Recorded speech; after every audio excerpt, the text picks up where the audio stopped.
पिछले पार्ट में हमने देखा था कि जिस ट्रेजर के लिए जाओ फेंग और बाकी सभी लोग यहाँ पर आए थे, उस ट्रेजर ने खुद जाओ फेंग और लू को अपने पास बुला लिया था। लेकिन अब उन दोनों में से कोई एक उस ट्रेजर को ले नहीं पाता, क्योंकि इससे पहले ही उन दोनों में लड़ाई शुरू हो गई थी। साथ ही अभी बाहर वो दोनों जायंट बीस्ट भी आपस में फाइट कर रहे थे, जिसकी वजह से वो जगह टूट जाती है और वो ट्रेजर सबके सामने आ जाता है। अब सभी लोग उन दोनों जायंट बीस्ट से डरते हुए भाग रहे थे, जिस दौरान हमारा ज़ियाओ हुई उस ट्रेजर मतलब कि बॉल में रखे हुए पूरे डिवाइन वाटर को पी लेता है। तो अब इस पार्ट की शुरुआत में हमें सबसे पहले ज़ियाओ को, ली की वाइफ को और दूसरे मॉन्क को दिखाया जाता है। वो तीनों अभी उन फिश मॉन्स्टर से फाइट कर रहे थे। वैसे इस दौरान वो फिश मॉन्स्टर अभी उन्हें हराकर वहाँ उस एनर्जी के पीछे जाना चाहते हैं जहाँ पर वो ट्रेजर रखा हुआ है, लेकिन इतने में ही अचानक से वो एनर्जी गायब हो जाती है। इससे शायद वो समझ जाते हैं कि ट्रेजर अब उन्हें नहीं मिल सकता। इस वजह से वो लड़ाई रोककर वहाँ से भाग गए थे, लेकिन ये चीज ज़ियाओ और बागियों को समझ में नहीं आती। अब इसके बाद हम वहाँ ज़ियाओ हुई को देखते हैं, जिस पर उन दोनों जायंट स्पिरिचुअल बीस्ट ने हमला कर दिया था। वैसे अभी इस दौरान वो फिनिक्स उस जायंट स्नेक को वहाँ से दूर हटा देता है, जिससे ज़ाओ फेंग को मौका मिल जाता है और वो उसी दौरान ज़ियाओ हुई को लेकर वहाँ से भाग जाता है। जो देखते हुए फेंग और ज़ियाओ बात कर रहे थे कि शायद वो स्नेक भी जानता है कि वो उस जायंट फिनिक्स को नहीं हरा सकता, इस वजह से वो यहाँ से चला गया। वैसे अब हम देखते हैं कि अब वो फिनिक्स आगे बढ़कर ज़ाओ फेंग और ज़ियाओ हुई पर हमला कर रहा था, जिस दौरान ज़ाओ फेंग उसके अटैक को रोकने की कोशिश करता है, पर उस फिनिक्स के अटैक्स बहुत पावरफुल थे। वो अपनी एनर्जी को रिलीज करता है, जिस वजह से ज़ियाओ हुई वहाँ से दूर फेंक गया था। अभी वो फिनिक्स ज़ियाओ हुई को खाने की कोशिश कर रहा था, क्योंकि वो ट्रेजर वाला लिक्विड ज़ियाओ हुई के पेट में है। लेकिन फिर उसी दौरान ज़ाओ फेंग अपनी दोनों स्टिक को वही दूर से फेंकता है और ज़ियाओ हुई को बचा लेता है। साथ ही फिर उसे फिर से पकड़कर वहाँ से जाने लगता है। लेकिन अभी जब वो फिर से आगे बढ़ रहे थे, तो फिर वो फिनिक्स उन पर फिर से अपने कई सारे स्पेशल अटैक्स करता है, जिसकी वजह से एक बार फिर ज़ियाओ हुई ज़ाओ फेंग के हाथ से स्लिप हो जाता है। वो फिनिक्स फिर से उसे खाने वाला था, लेकिन इतने में ही फेंग बहुत ही तेजी से वहाँ पर आता है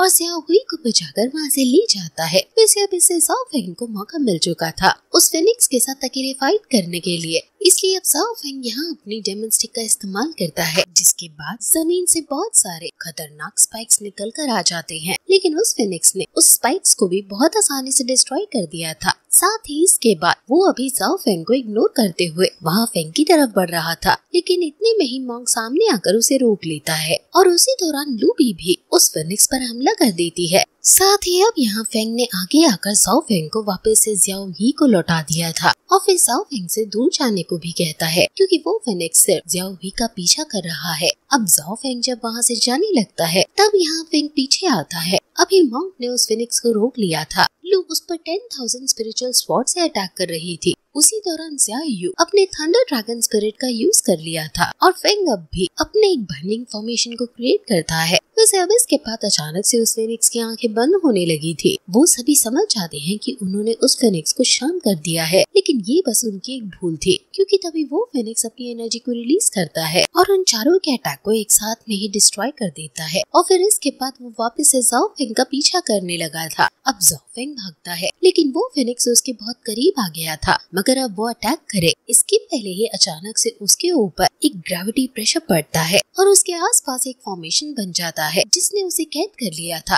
वैसे ये फॉर्मेशन यहाँ पर उन दोनों घोस्ट के मास्टर्स ने बनाया था और वो शुरुआत से ही इस फिनिक्स को पकड़ने के लिए यहाँ पर आए थे। अभी ज़ाओ फेंग उस फॉर्मेशन को देखते ही पहचान जाता है कि ये कुनलॉन्ग मैजिक फॉर्मेशन है। साथ ही अभी वो उन दोनों मास्टर्स को भी यहाँ पर देखकर हैरान था। तभी हम देखते हैं कि अब उस फॉर्मेशन के अंदर कुछ स्टोन समन होने लगे थे, जिनसे मोटी मोटी चेन्स निकलकर उस फिनिक्स को पकड़ लेती हैं। लेकिन उस फिनिक्स के अंदर अभी भी इतनी बार थी कि वो उन चेन्स को तोड़ रही थी। पर फिर उसी दौरान वहाँ पर डेमन किंग आ जाता है और आते ही वो अपनी पावर से एक मैजिक आइटम समन करता है, जो उस फिनिक्स की पावर को कम करते हुए उस फिनिक्स को ही अपने अंदर एब्सॉर्ब कर लेता है। जो देखकर यहाँ लू और बाकी सभी भी बहुत ज्यादा हैरान थे। तभी इस तरफ ज़ाओ फेंग वहाँ डेमन किंग के पास आता है और कहता है कि आप यहाँ पर, जिस पर डेमन किंग कहता है कि ये बात हम बाद में करेंगे, पहले तुम बताओ कि हमें इन चारों का क्या करना है। अब ये सुनकर ज़ाओ फेंग सोच में पड़ गया था, लेकिन तभी यहाँ से सीन चेंज हो जाता है, जिसके बाद हम वहाँ यू, ताओ और ज्योतिष के पास आ गए थे।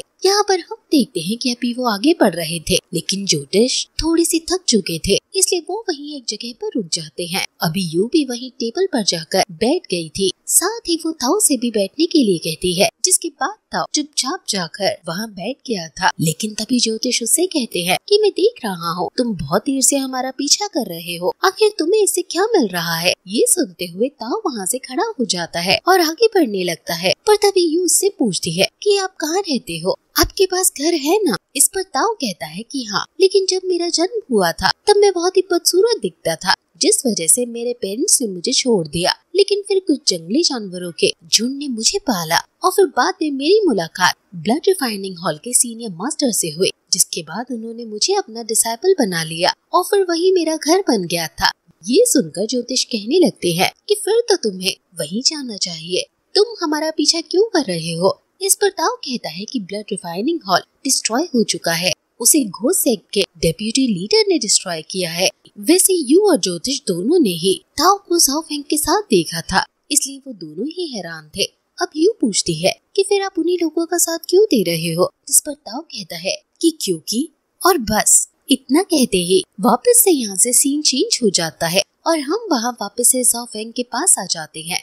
यहाँ उसे डिसीजन लेना था कि अभी उसे इन चारों का क्या करना है। अभी यहाँ फेंग सोच रहा था कि जाओ फेंग बस कोई गलत डिसीजन ना ले, क्योंकि वो कितनी भी कोशिश कर ले लेकिन डेमन किंग से नहीं लड़ सकते, क्योंकि अब वहाँ जाओ फेंग डेमन किंग से कहता है कि आप और इतने सीनियर मास्टर्स यहाँ पर खड़े हुए हो, फिर मैं कोई और डिसीजन कैसे ले सकता हूँ। इस पर डेमन किंग हंसते हुए कहते हैं कि मैंने तुमसे कहा था कि तुम्हें ही डिसीजन लेना है, इसलिए अब तुम्हें ही डिसीजन लेना होगा।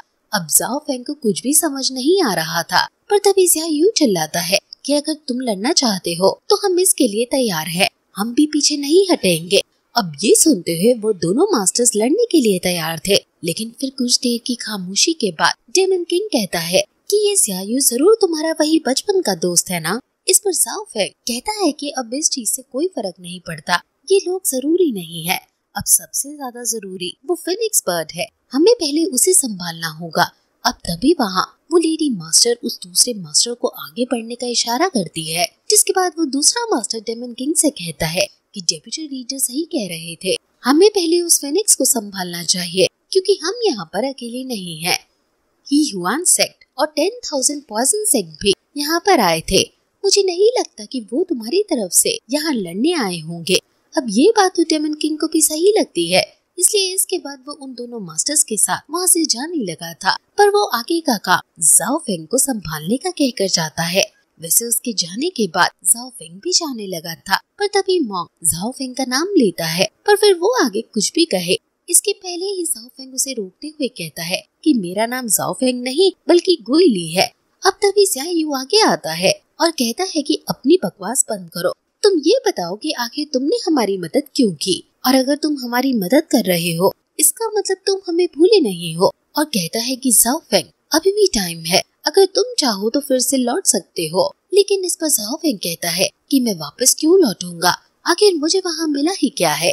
ये सुनते हुए ज़िया यू को गुस्सा आ जाता है और वो आगे आने लगता है, लेकिन तभी मॉन्क उसे रोक देता है और कहता है कि अब इसे समझाने का कोई फायदा नहीं है, ये वैसे भी ब्रेन वॉश्ड हो चुका है, इसे समझाना बेवकूफी होगी। साथ ही मॉन्क जाओ फेंग से ये भी कहता है कि अब सब कुछ खत्म हो चुका है, हमें अब आखिरी बार एक दूसरे को गुड बाय कह देना चाहिए। ये सुनते हुए जाओ फेंग तुरंत वहाँ से जाने लगा था, लेकिन तभी फेंग जाओ फेंग को रोकता है और उसके पास आकर कहता है कि देखो तुम भले ही मेरे बारे में कुछ भी सोचो, लेकिन मैं तुम्हें दिल से अपना दोस्त मानता हूँ और तुम मुझे यहाँ से वापस नहीं भेज सकते, क्योंकि मैं यहाँ तुमसे मिलने नहीं बल्कि ज़ियाओ हुई से हेलो कहने के लिए आया था।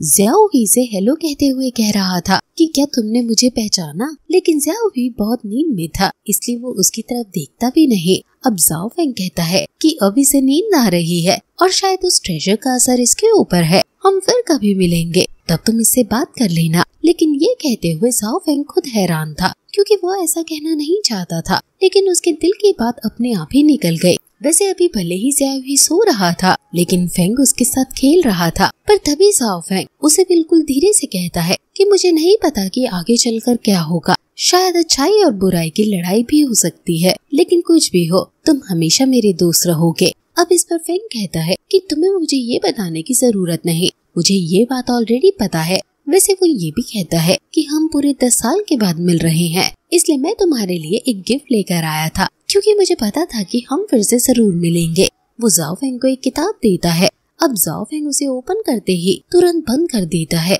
इस पर फेंग कहता है कि तुम ये अभी क्यों खोल रहे हो, क्या तुम हमारे सीक्रेट रिवील करना चाहते हो? अब उस किताब में क्या लिखा है ये अगर जे डायनेस्टी के फर्स्ट सीजन को ध्यान से देखा होगा तो आप इजीली समझ जाओगे, क्योंकि फेंग और जाओ फेंग की दोस्ती ही कुछ इसी तरह से हुई थी। वैसे अब इसके बाद फेंग हंसता है और वहाँ से चला जाता है।